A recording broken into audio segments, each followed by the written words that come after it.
I'm Jeff Schwartz of Schwartz Performance. We're here for our monthly shop update. We've made a lot of progress on this 52 Ford pickup chassis. We're currently mocking up the suspension. We've got the ride height all figured out, and we're in the process of getting the running board mounts situated. This is the LS7 powered S10 truck that we talked about last month. We've got the LS7 in there for mock-up purposes. We've got the ride height set. We've got our sway bars in. We're just situating the sway bars. In the back here, we've mounted our sway bar tube through the chassis like we typically do, and then we've got our sway bar arm, which will mount to the rear end with the heim joint. The rails have been moved up for suspension travel. This thing's going to be laying on the ground, but still have plenty of suspension travel and a nice smooth ride.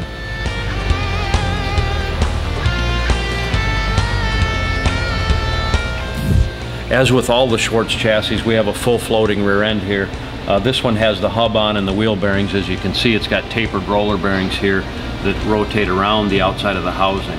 And then the floating axle will be in here with the drive plate. But all our chassis have this setup.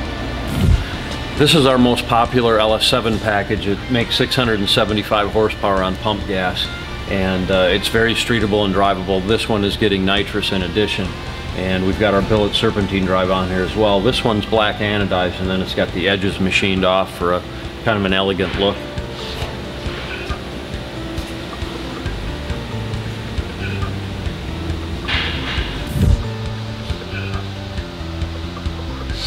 The 52 Ford pickup, we've extended the cab to get more room in the passenger compartment.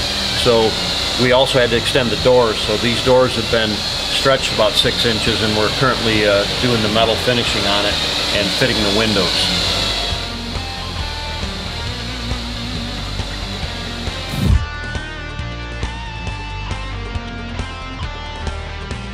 You may have seen this 67 Corvette on previous updates. This one has our new Corvette chassis in it, which features Corvette suspension along with the LS7 engine.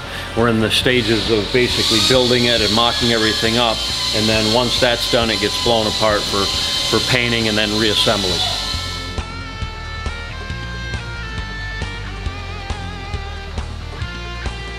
This 41 Willys was a Riddler Grade 8 car a few years ago, and it's getting a new transmission and the wiring is getting redone.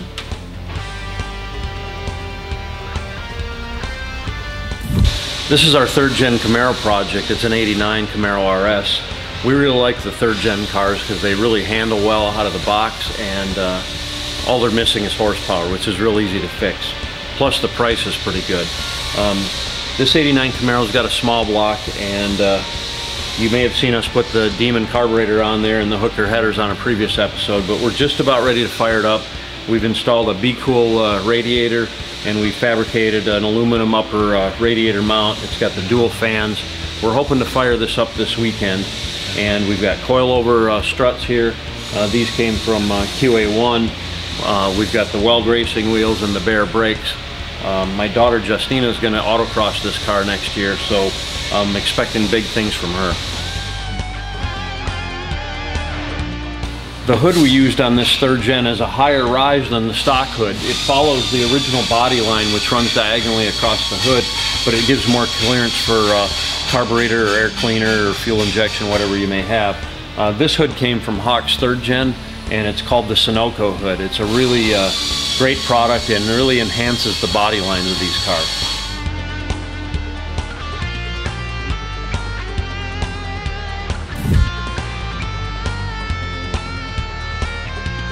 We've mini-tubbed this 3rd gen car, which is kind of rare amongst these cars, and we've widened the inner fenders a good 1.5 inches, and then we have a suspension kit that we've relocated the lower control arm that gives clearance for the wider tires.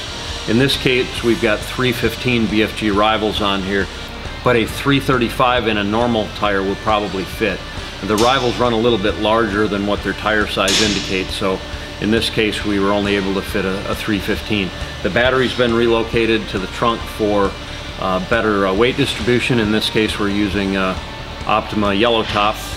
We use Optima batteries on all of our projects. The carpet is in the process of being fitted right now, and then we've got to do a little light paint work on the wheel tubs so they don't rust, and then we'll get the carpet all fitted in there and modify the rear panels to fit the wheel tubs. The rear spoiler on this third gen is also a Hawks third gen part, and it's slightly taller, about double the height of the original IROC type spoiler. We like the look of the original spoiler, but this gives it just a little more aggressiveness to it, and it matches the hood really well.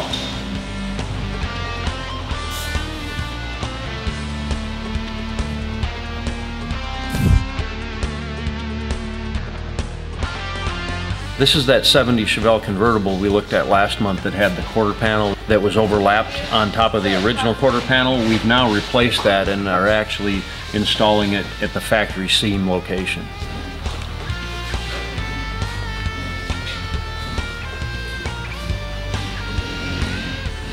Both quarter panels on this car were installed incorrectly, so we've installed the passenger side as well. This is the 70 CUDA that we're doing the right-hand drive conversion. Jim's just finishing up the mini tubs that he did on this car.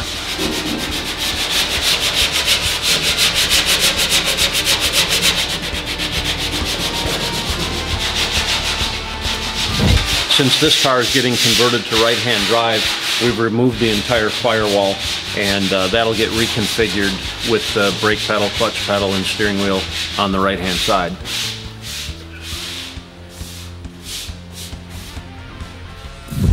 This was the inner front clip from the 70 CUDA that we've removed. This was a real rust-free Arizona car, so if anybody needs a nice rust-free part, we've got it here for you.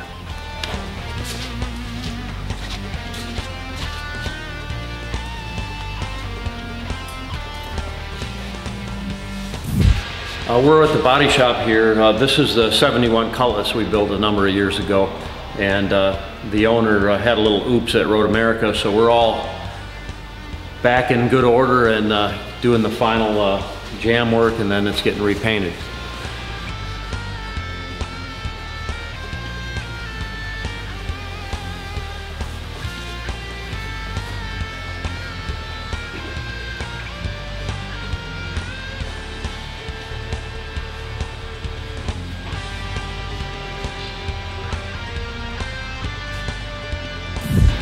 This is the 75 Trans Am project you saw several months ago. It was a fully restored silver car.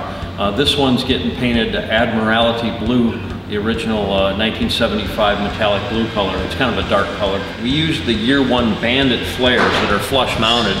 There's no body welting required between these flares.